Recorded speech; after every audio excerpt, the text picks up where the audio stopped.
Custo de vida, emprego e desemprego, cesta básica, tarifas públicas, salário mínimo. Agora, na Brasil Atual, a análise do DIEESE. E nós vamos conversar com o diretor técnico do DIEESE, Fausto Augusto Júnior. Bom dia, Fausto. Bom dia, Glauco. Bom dia a todos. Fausto, uma pesquisa divulgada pelo Sebrae mostra que as micro e pequenas empresas seguem como as principais geradoras de novas vagas de emprego no Brasil. O levantamento feito com base no CAGED mostra que o setor foi responsável por 76% das vagas de emprego no país em novembro de 2021. Mas há 15 meses seguidos, os pequenos empresários geram a maioria das vagas de emprego no país. Isso mostra a resiliência e o potencial desse setor, que poderia inclusive ser ainda mais significativo caso tivesse apoio, Fausto? Glauco, e é um olhar bastante importante que a gente precisa ter para a nossa economia, né? Metade dos empregos formais estão nas pequenas empresas, e vamos lembrar também que muitas dessas pequenas empresas estão muito longe de ser o chamado empreendedor ou ser essa ideia do empresário. Muitas dessas pequenas empresas, na verdade, são trabalhadores familiares nos seus negócios ali, que estão minimamente garantindo a sua sobrevivência. Se a gente pegar ali uma padaria, que um pequeno comércio, que muitas vezes é tocado pelo casal, pela família, pelos filhos, com um, no máximo, 2 trabalhadores, essa é um pouco a característica que a gente tem aí do chamado empreendedorismo, que eu prefiro, inclusive, dizer são trabalhadores numa outra situação de emprego. As pequenas empresas que se fala tanto, elas são importantes para a gente também olhar um pouco para o que é o mercado de trabalho e o que é a economia nacional, uma vez que essas empresas, de fato, são empresas nacionais, são trabalhadores, são empresários que estão aqui, de fato, no Brasil, fazendo a nossa economia. E aí, como você lembrou, um dos grandes problemas que a gente tem é que essas pequenas empresas têm muito pouco apoio aqui no Brasil e, de certo modo, acabam tendo que resolver as suas vidas de acordo com as suas próprias forças, de acordo com as suas próprias iniciativas. E isso, em um momento de crise, como a gente viveu da pandemia, é algo tanto quanto complexo, né? Essas empresas acabam sendo empresas que acabam carregando muitas vezes dívidas, elas quebram muito rápido, a maioria dessas empresas sequer chega a 2 anos de sobrevida, ou seja, é um olhar que eu diria que para a gente pensar um Brasil para frente, um Brasil diferente, precisa ter bastante atenção. O olhar sobre quem gera muito emprego, o olhar de quem está produzindo de fato no nosso país, e que, de alguma forma, muitos deles são trabalhadores que vieram, muitas vezes, de outras empresas maiores e pegaram as suas economias para construir algum tipo aí de remuneração, não só para ele, mas para um grupo também ali de trabalhadores que acabam sendo vinculados a essas empresas. A discussão da microempresa é importante, ela, de certo modo, sofreu muito na pandemia, talvez tenha sido o setor que mais tenha sofrido na pandemia, boa parte, né, uma parte significativa delas, inclusive, fechou suas portas, e agora, nesse processo aí de reabertura, de alguma forma é quem está carecendo de mais ajuda, quem está carecendo aí de mais linhas de crédito, quem está carecendo de necessidade, inclusive, de formação, de uma série de necessidades, né, de precisão aí, que de alguma forma está muito pouco sendo amparada aí pelo conjunto do Estado brasileiro. Falando, por exemplo, nessas dívidas, Fausto, nós tivemos o veto do presidente Jair Bolsonaro a um projeto que permitiu o parcelamento de 50 bilhões de dívidas de pequenas e microempresas. Depois houve até uma prorrogação ali para a regularização dos débitos até dia 31 de março, para ver se é possível chegar a um entendimento dentro do Congresso Nacional em relação a esse veto, né, se ele vai ser derrubado ou não. Mas é interessante porque outros setores da economia, como o agronegócio, bancos, eles são agraciados aí com outras possibilidades que as pequenas e médias empresas não têm.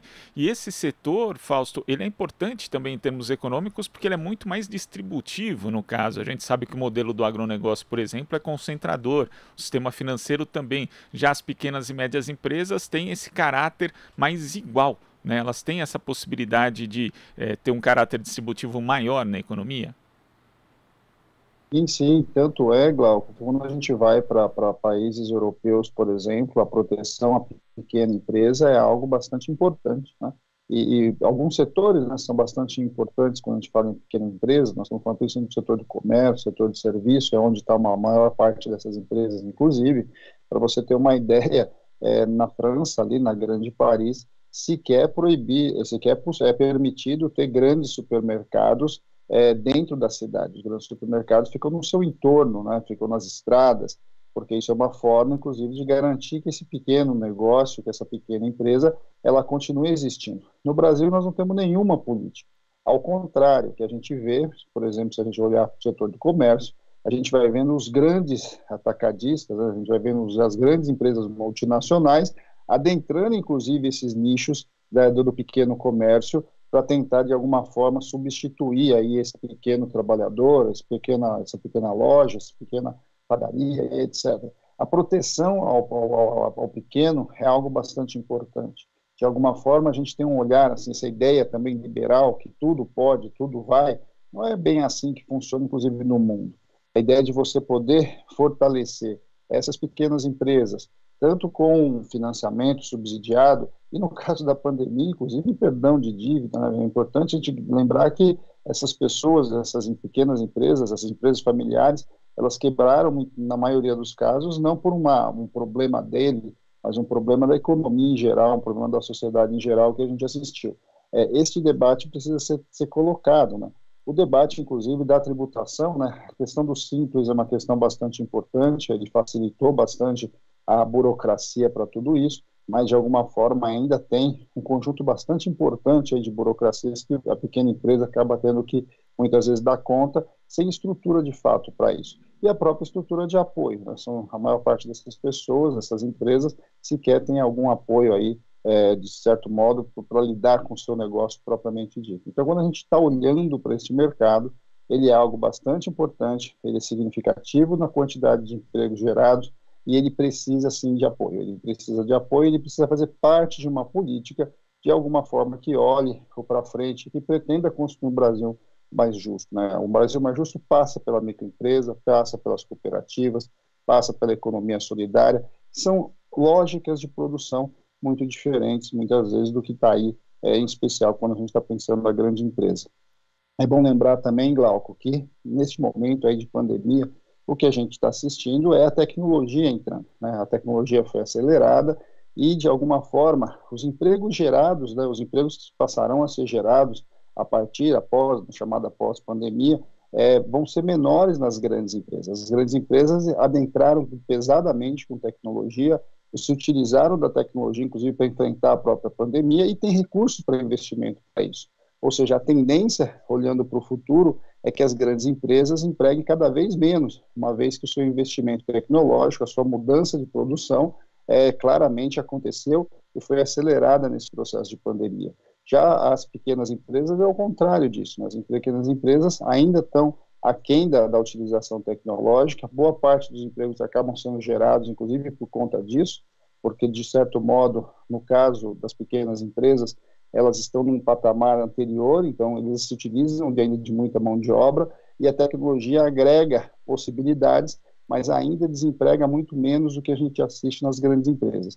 Eu acho que esse é um debate também bastante importante para nós aqui no Pra Frente, porque como que a gente vai olhar para um país que precisa gerar emprego de um lado e, ao mesmo tempo, não pode ficar para trás na corrida tecnológica. Esse é um desafio bastante importante e as pequenas empresas, sem a menor dúvida, teriam um papel fundamental nisso.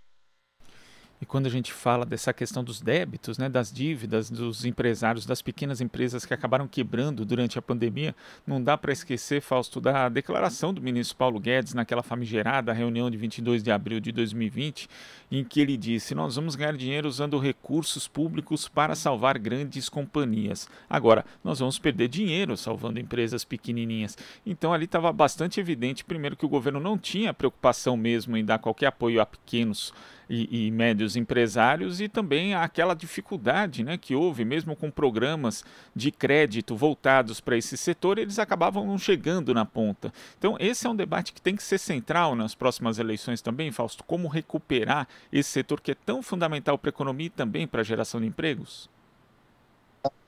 Não há dúvida, Glauco, eu acho que esse debate, porque na hora que a eleição de fato começa, a gente vai ouvir aí todos os candidatos, de alguma forma, se dirigindo a esse segmento, mas, de fato, quem criou condições, quem criou de financiamento, quem apoiou a pequena empresa, esse é um debate que vai ter que ser feito, né? E, principalmente, como essa lógica né, desse apoio e essa priorização do crescimento econômico a partir da pequena empresa, como é que ela vai se dar? Esse debate precisa ser feito ao longo desse ano, e os candidatos aí vão ter que se colocar minimamente, né? E olhar aí quem de fato está com a melhor proposta, ou mais do que a melhor proposta, quem de fato historicamente olhou para esse segmento, até porque é um segmento importante do ponto de vista da geração do emprego.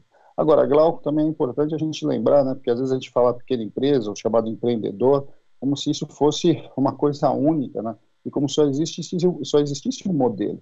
A gente tem desde o microempreendedor individual, o MEI, passando pelas empresas simples, mas na qual a coligação, né, a cooperativação dessas empresas, desses trabalhadores, também pode ser e deveria ser uma alternativa bastante importante, até para se contrapor aos grandes empreendimentos. A gente vem assistindo isso já há muito tempo no mundo rural. As pequenas propriedades, elas se organizam em grandes cooperativas, e essas cooperativas acabam tendo possibilidades, não só de mercado, mas possibilidades também ali da competição com as grandes empresas, do acesso a crédito, do acesso a outras linhas, que pode muitas vezes também fortalecer esse conjunto. Nós temos uma tradição muito pequena no Brasil de cooperativas, de empreendimentos urbanos, e esse talvez seja uma saída para a gente também encontrar outras formas da gente pensar para frente. Quando a gente olha aí agora, a gente já tem algumas lojas, né, que são alguns espaços compartilhados, eles são importantes para você colocar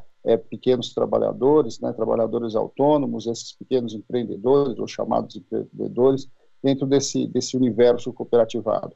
A ideia de que a pequena empresa ela precisa andar conjuntamente, e que aquele sujeito, né, que está ali tentando levar a vida, criar uma nova condição de trabalho, criando postos de trabalho para ele, para sua família e para mais alguns, ele precisa se consorciar. Essa ideia de que você coletivamente vai mais longe, tem mais chance de sobreviver, é algo que já está colocado há muito tempo e que de alguma forma já se provou muito eficiente. O problema é que essa visão, muitas vezes, do chamado empreendedorismo individual, em que o sujeito individualmente sai sozinho, tendo que lidar com o mercado, é algo que já está um tanto quanto hegemônico, faz parte do pensamento liberal, mas, de fato, quando a gente pensa ali nos consórcios, nas cooperativas, a gente tem alternativas de programas também para você pegar esse pequeno empreendimento e transformá-lo dentro de uma rede, de algo muito mais sustentável e com muito mais garantias e com muito mais possibilidade, inclusive, de enfrentar o mercado, que vamos lá, né, é um mercado bastante competitivo e que as grandes empresas dominam e têm privilégios. Eu acho que esse é um debate que nós precisamos trazer. Romper essa ideia do empreendimento individual e avançar para a possibilidade de construir alternativas coletivas e que, de alguma forma, vão interligando essas diversas iniciativas da maior parte de pessoas que, na verdade, não são empresários, são trabalhadores e que, de alguma forma, estão tentando gerar a sua própria renda, gerar o seu próprio emprego naquele núcleo ali de trabalhadores que estão ali operando naquela pequena empresa. Debate fundamental, Fausto, o cooperativismo e as iniciativas de economia solidária em geral que já estiveram, inclusive já tiveram secretaria no governo federal, não sei se ainda tem, mas se tiver também não está ali atuando da forma como deveria. Fausto, muito obrigado. Oi, pode falar. Não tem mais a secretaria, né, chamada Senais, que era a Secretaria de Economia Solidária, e essa discussão foi abandonada pelo atual governo, né?